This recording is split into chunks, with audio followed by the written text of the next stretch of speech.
उधर पार्टी छोड़ने वाले नेताओं को एमपी कांग्रेस सख्त नजर आ रही है। पार्टी छोड़ने वाले नेताओं की कांग्रेस में एंट्री बैन हो गई है। पार्टी छोड़ने वाले नेताओं को नहीं लिया जाएगा वापस। कल 8 घंटे तक चली कांग्रेस की बैठक के बाद ये बड़ा फैसला लिया गया है। बैठक में संगठन मंत्री की नियुक्ति को लेकर भी चर्चा हुई है और बैठक में नए कार्यकारिणी को लेकर भी चर्चा हुई है। संगठन की मंत्री की नियुक्ति को लेकर चर्चा हुई है। पार्टी छोड़ने वाले नेताओं को लेकर मध्य प्रदेश कांग्रेस सख्त नजर आ रही है। अमृतांशी हमारे साथ लगातार बनी हुई है। अमृतांशी, ये इस समय ये फैसला लेकर मध्य प्रदेश कांग्रेस क्या मैसेज देने की कोशिश कर रही है बागियों को?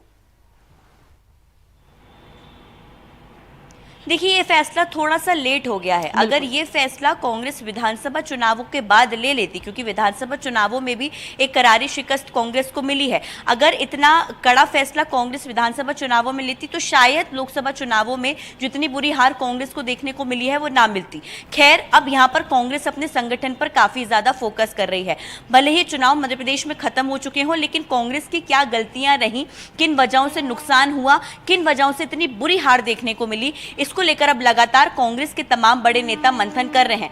कल करीबन 8 घंटे तक पॉलिटिकल अफेयर कमेटी की कांग्रेस की बैठक चली, जिसमें यह साफ हो चुका है कि जितने भी बागी मध्य प्रदेश कांग्रेस में रहे हैं, जिनकी वजह से कांग्रेस को जो है वो नुकसान हुआ है, इसके साथ ही साथ इन बागियों के कारण जो है वो बीजेपी को फायदा पहुंचा है, इनको लेकर अब कांग्रेस जो है वो जाहिर तौर पर एक कड़ी गाइडलाइन बनाने जा रही है कि चाहे बागी कोई भी हो जो पार्टी को मुश्किल वक्त में छोड़ के गए हों, चाहे वो छोटे नेता हो चाहे वो बड़े नेता हो, किसी को भी वापस कांग्रेस में आने की इजाजत नहीं रहेगी, किसी को भी वापस कांग्रेस में आने नहीं दिया जाएगा। यानी कि बागियों की एंट्री साफ तौर पर अब कांग्रेस पार्टी में बैन होगी, क्योंकि जिस समय पर वो छोड़कर गए थे उसके बाद पार्टी को नुकसान हुआ, तो कांग्रेस के कई जो छोटे कार्यकर्ता हैं, कई नेता हैं, ये चाहते थे कि बागियों को कोई जगह ना मिले और उनकी बात सुनी गई है, उनकी एंट्री बैन रहेगी। इसके साथ ही साथ आरएसएस के तर्ज पर अब संगठन मंत्री कांग्रेस में नियुक्त किए जाएंगे। यानी कि कांग्रेस की कार्यकारिणी भले ही अब छोटी होगी, पहले कांग्रेस की कार्यकारिणी होती थी उसमें 400 से 500 लोग होते थे, लेकिन अब सिर्फ 60 से 70 लोग रखे जाएंगे, मुख्य पद रखे जाएंगे।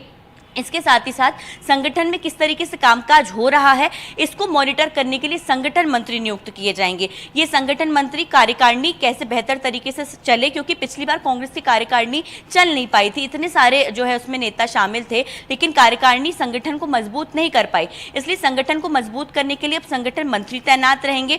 संगठन मंत्री जगह जगह पर भ्रमण करेंगे, जगह जगह पर जाके दौरे करेंगे, और यहाँ पर वो होटल वगैरह में नहीं रुक सकते, वो रुकेंगे कार्यकर्ताओं के घर पर, कार्यकर्ताओं के कर घर पर मीटिंग करेंगे, उनसे पूछेंगे क्या कमियां हैं, क्या फायदे हैं, क्या नुकसान है, नफा नुकसान पूछेंगे, उस आधार पर रणनीति बनाते हुए नजर आएंगे। और अब कांग्रेस के संगठन में महिला जो पदाधिकारी हैं उनकी भी भागीदारी काफी ज्यादा बढ़ी हुई नजर आने वाली है। तो कांग्रेस ने एक तरीके से कहीं ना कहीं सबक ले लिया है, और उस सबक के साथ ही साथ यहाँ पर कांग्रेस अपने संगठन को अब बेहतर तरीके से मजबूत करती हुई नजर आएगी, और संगठन में कार्यकारिणी में जो पदाधिकारी रहेंगे उनको बाकायदा ट्रेनिंग दी जाएगी, संगठन मंत्रियों को ट्रेनिंग दी जाएगी, और कैसे इसको मजबूत किया जा सके आगे आने वाले चुनाव के लिए। तो 5 साल पहले से ही कांग्रेस इसको लेकर तैयारी करना शुरू कर चुकी है। जी चलो, देर आए दुरुस्त आए कांग्रेस के लिए। लेकिन ये बताइए जरा अमृतांशी, जो संगठन मंत्री है इनकी नियुक्ति कब होगी?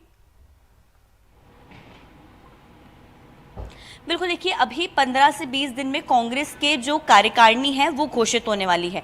जो लगातार बैठकों का दौर चल रहा है वो कांग्रेस की कार्यकारिणी को बनाने के लिए चल रहा है, क्योंकि इस बार कांग्रेस की कार्यकारिणी बहुत विस्तृत नहीं होने वाली है, छोटी रहेगी, लेकिन बड़े नेता रहेंगे, महत्वपूर्ण पद रहेंगे। तो कार्यकारिणी जैसे ही जो है एक तरीके से हम कह सकते हैं घोषित होगी, उसके बाद संगठन मंत्री तैनात किए जाएंगे।